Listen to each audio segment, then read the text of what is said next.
স্বাগত ডিবিসি সংবাদে আপনাদের সাথে আছি সোনিয়া ফিনিশিতা। এবারে জানাবো খবরের বিস্তারিত। ৮ থেকে ৯ মাত্রার ভূমিকম্প ঝুঁকিতে রয়েছে বাংলাদেশ। ভয়াবহ এই তথ্য দিয়ে ভূতত্ত্ববিদরা বলছেন, এমন ঘটলে ভয়াবহ পরিস্থিতি হবে রাজধানী ঢাকায়। বুয়েট বলছে, এই মাত্রার ভূমিকম্পে রাজধানীর অর্ধেক ভবনই ক্ষতিগ্রস্ত হবে। আর দুর্যোগ ব্যবস্থাপনা বিশেষজ্ঞরা বলছেন, এমন দুর্যোগের ২০ ভাগ মোকাবেলার সক্ষমতা নেই বাংলাদেশের। শুক্রবার ভূমিকম্পে কেঁপে ওঠে রাজধানীসহ দেশের বিভিন্ন এলাকা। মিয়ানমারে উৎপত্তি হওয়া এই ভূমিকম্পের মাত্রা ছিল ৫। এছাড়া গত বছরের অক্টোবরে দেশের ভেতরে এবং সীমান্তের কাছাকাছি এলাকায় পরপর ২ দফা ভূমিকম্প হয়। পরিসংখ্যান বলছে, গেল ২ বছরে দেশের ভেতরে অনুভূত হওয়া এমন ভূমিকম্পনের সংখ্যা ১৫টিরও বেশি, যার বেশিরভাগই ছিল মৃদু বা মাঝারি মাত্রার। তবে ভয়াবহ বিষয় হচ্ছে, ৯ মাত্রা পর্যন্ত অতি তীব্র ভূমিকম্পের ঝুঁকিতে রয়েছে বাংলাদেশ। ভূতত্ত্ববিদরা বলছেন, তিব্বত, ইন্ডিয়ান ও বার্মিজ প্লেটের যে সংযোগস্থল ভূমিকম্পের বড় ঝুঁকি তৈরি করেছে, তার অবস্থান বাংলাদেশের ভেতরেই, এবং এই প্লেট প্রতি বছর পরস্পরের দিকে আগাচ্ছে কয়েক সেন্টিমিটার করে, যাতে আরও বাড়ছে ঝুঁকি। ভূতত্ত্ববিদ অধ্যাপক সৈয়দ হুমায়ুন আখতারের মতে, বাংলাদেশের ভেতরে থাকা ফল্টে ৮ থেকে ৯ মাত্রার ভূমিকম্প হবার মতো শক্তি তৈরি হয়েছে। এই যে আটকে থাকা, এটাকে আমরা বলি লকড জোন। সো এই লকড জোন থাকার কারণে এটা আরও আমাদের জন্য বিপজ্জনক। ৮.২ থেকে ৯ মাত্রার ভূমিকম্প সৃষ্টি হওয়ার মতো শক্তি এখানে জমা হয়ে আছে। শক্তিটা ধাপে ধাপেও বের হতে পারে, আবার একবারও বের করে দিতে পারে। বুয়েটের গবেষকরা বলছেন, এই ধরনের ভূমিকম্প হলে রাজধানীর প্রায় অর্ধেক ভবনই ক্ষতিগ্রস্ত হবে। 50% মধ্যে 25% হচ্ছে ইমিডিয়েট ভ্যাকেন্ট করে দেওয়ার অবস্থায় ছিল, আর বাকি 25% ছিল হচ্ছে মধ্যম ঝুঁকির মধ্যে। রাফলি বলা যায় যে আমাদের হয়তো 50% বিল্ডিং ভালো, কিন্তু আমরা ক্যাটেগরিক্যালি যেটা বলতে চাই যে রেসিডেন্সিয়াল বিল্ডিংয়ের প্যাটার্ন মে বি ডিফারেন্ট।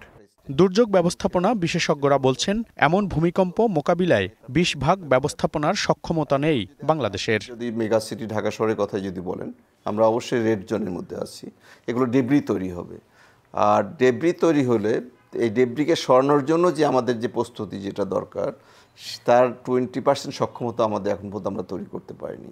বিশেষজ্ঞরা বলছেন, ভূমিকম্প পরবর্তী ক্ষয়ক্ষতি এড়াতে সরকারের দীর্ঘমেয়াদী বিভিন্ন উদ্যোগের পাশাপাশি ভূমিকম্পে করণীয় সম্পর্কেও সবাইকে সচেতন করতে হবে। মনিরুল সোহাগ, ডিবিসি নিউজ, ঢাকা।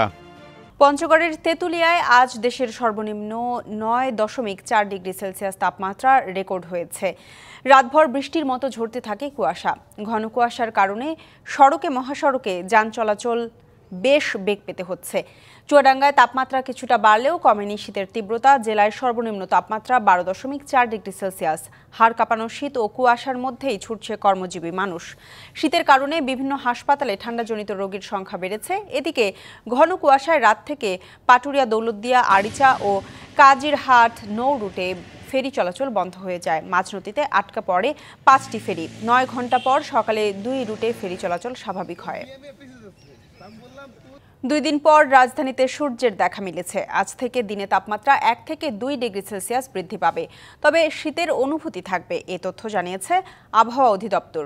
এই মুহূর্তে পঞ্চগড় ছাড়া অন্য কোথাও নেই শৈত্যপ্রবাহ, জানিয়েছেন আবহাওয়াবিদ মোহাম্মদ আবুল কালাম মল্লিক।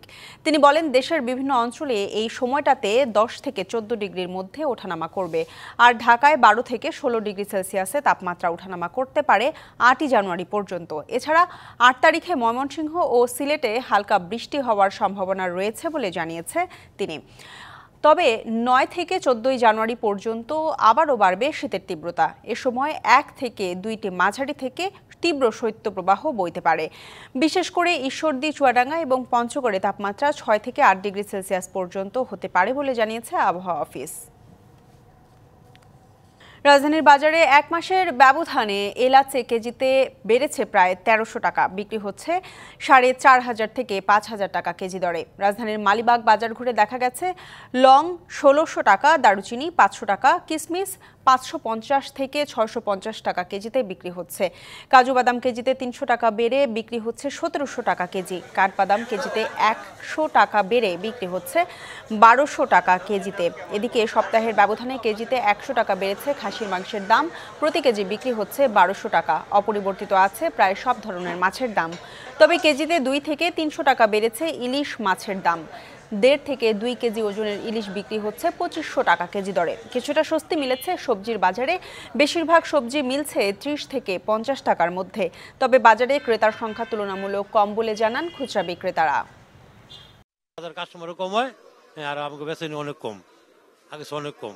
দাম কম হয়, কপি দাম কম, সিমের দাম কম।